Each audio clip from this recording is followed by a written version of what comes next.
Fairy Tail is back, and we start off where we left off with Natsu defeating Brian by punching out every single one of his teeth again. He then demands that Natsu tell him where Igna is, and Brian's response is, I already told you, he went to the Dark Wizard, Ferris. That's when Natsu remembers, oh yeah, you did tell me that, huh? Okay, well, where is she? And Brian's like, I don't know. So basically, Natsu's entire reason for being here is just completely wasted at this point. He was interrogating Brian. When I say interrogating, I mean beating the shit out of him for information, and in the end, it didn't really matter. Could have realized that sooner if he just listened to Brian earlier. That's when Natsu remembers that Happy was kidnapped, and so he goes off to save Happy. And currently, the fight between Happy and Miss Fortune is going on, where Miss Fortune is just breathing fire at Happy, and Happy's basically saying, we don't need to fight. So we get Miss Fortune's backstory, which is surprising that we get any of these characters' backstory, but the one that we do get is that of an Exceed, which is just weird. Anyway, Miss Fortune apparently was a fire cat her entire existence. Why was she able to always have fire magic? That is not explained. It's just explained that this apparently made her life hell. She apparently burned down every home she was a part of. Anytime she got close with anyone, she would burn them. And this is how she ended up with the name Miss Fortune, because no matter where she go, no matter who she was with, she always brought misfortune. Which is crazy, because if your fire magic really is fire magic, that's what it seems to be, why didn't she ever learn to control it so she could then put her flames out?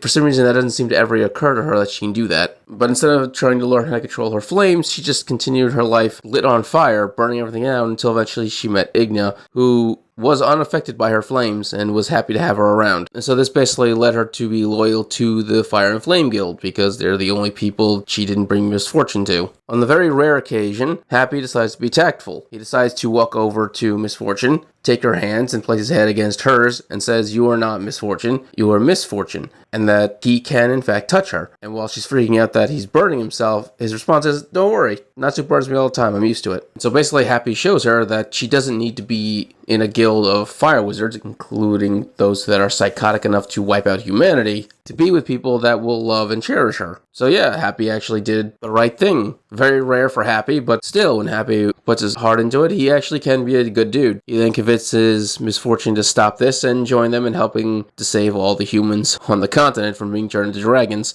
That is when Natsu appears, assuming that they're fighting, and knocks Misfortune the fuck out. That's when we pop back over to Merphobia's underwater castle, where Aquarius tells them that they can just share the key. She lets Lucy summon her on Wednesdays and Thursdays, and Brandon can summon her on Tuesdays. But any other day of the week, she'll kill him because she's currently on her date with her boyfriend. First off, the fact that you can share a key is ridiculous. That seems to be a rule that shouldn't exist, but apparently it is. I don't understand how contract could possibly work that way, but whatever. Second, it's been a long time since we've heard the rules of a contract in a while. Last time we heard this was a filler arc when her harp player was complaining that Lucy doesn't summon her enough, and then Lucy's like, you only allowed me to summon you once a month. As for in canon, the last time we actually saw this was one of the first chapters when Lucy first gets Clue, and she actually discussed the contract she's going to make with him. That's a really niche callback that most people won't even remember. But either way, this doesn't matter because Brandish says she doesn't want the key. Aquarius obviously gets mad that Brandish is blowing her off, and Lucy's confused because she spent all this time trying to find the key, and Brandish's response is, well, I found the key, so I met my goal, that's all that mattered. And she tries to leave with that, but it's basically obvious that she was looking for the key to give it to Lucy. So that duel that Brandish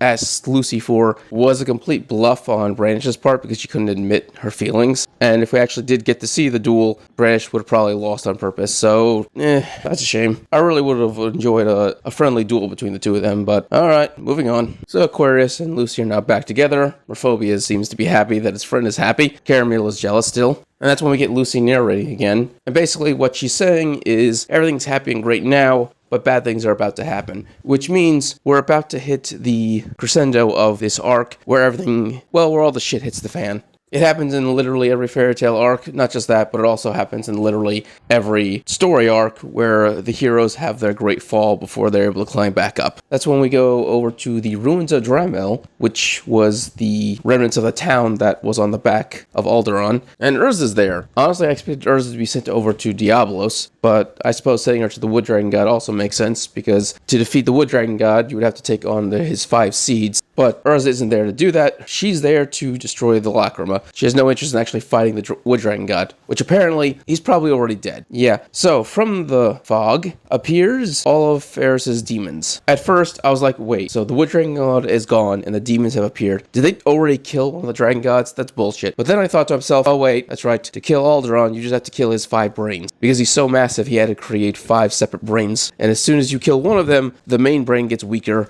and weaker and weaker till eventually it's possible to kill him by yourself. So yeah, if you are smart about it, you can actually defeat Alderaan easier than any other Dragon God. So if they really did kill Alderaan, I'm not happy about it, because off-screening a Dragon God would be kind of bullshit. But on the other hand, it does make sense if they did do that. Because once again, all they would have to do is just kill its 5 brains. Still don't like it, but it would make sense. And since these are demons created by Ferris, who got her power from eating Actologia's arm, it would to mind that these are some of the most powerful demons to ever exist, even stronger than the ones that Zareth made. It would not surprise me if each one of these were on par with one of the Spriggan 12, which is concerning because that means Urza now has to fight 6 demons who might be on par with members of the Spriggan 12. That's gonna be one hell of a fight. And unfortunately, we're gonna have to wait 2 weeks to see it. But hey, in the meantime, if you enjoyed this video, subscribe, give a thumbs up so you can enjoy more Fair Child and other many things. Thank you, and have a great day.